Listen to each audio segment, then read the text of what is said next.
अरे एक है सरिया ते पढ़ाई लिखाई ना करबे मर्दे, दिन भर गांव के लोग फोन के संगे घूमत रहता रे। बाबूजी करेक्टर पर दाग मत लगाई, अभी देवघर जाइबे वरदान मांग के आई। ठीक है बा जो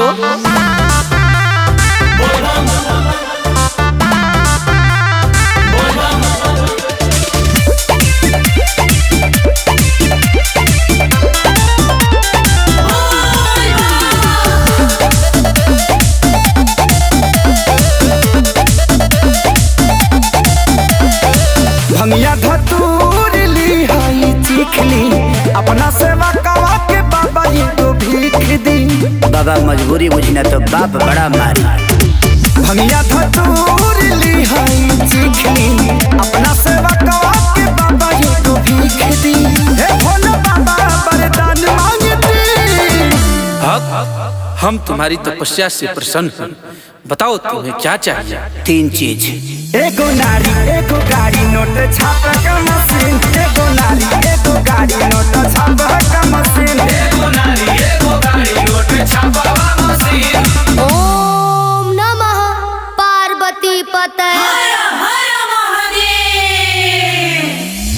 हे गौरा मैया तोहर पदतनि पैया, हमहु बर मांगतनि दिन।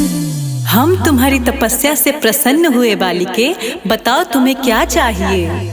सुनर घर एगो घर एगो वाशिंग मशीन।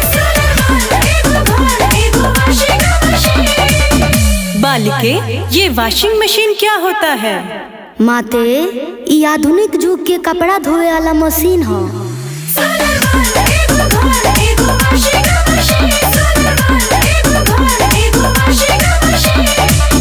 बाबा सब तो दे देनी, अभी सोचा तनी मलबा कहीं खपा दी। इतना कुछ मिलने के बाद क्या क्या करोगे भाव? सुनी बाबा, लेबे जात बानी हम तो महल होया करिया ये बाबा, चढ़े खातिर किनबे अबकी फॉर्च्यूनर बढ़िया ये बाबा, देनी लौटाई हम दुखवा के दी। बालक तुम लालची हो क्या? बाकी लोग हरिचंद्र थोड़ी आइल बा, छोड़ी अब हमके दोसर बर देती, हटाई। क्या अमर पाली जैसन साली होखे मौगी के बहिन, अमर पाली जैसन साली होखे मौगी के बहिन, अमर पाली जैसन साली होखे मौगी के बहिन। क्या गौरा माँ, इस पगले को महादेव सब कुछ दे दिए और आप हैं कि मेरे पे ध्यान नहीं दे रही हैं। बालिके तुम्हें सब कुछ मिलेगा, बताओ तो सही। Thank you so much Gaura माँ, तोहरा जैसन के होना सच कहता नहीं तोहर गजबे बसी। माते बोलो। एक लड़के से बहुत प्यार करती हूँ, अगर आज्ञा हो तो वही मांग लूं।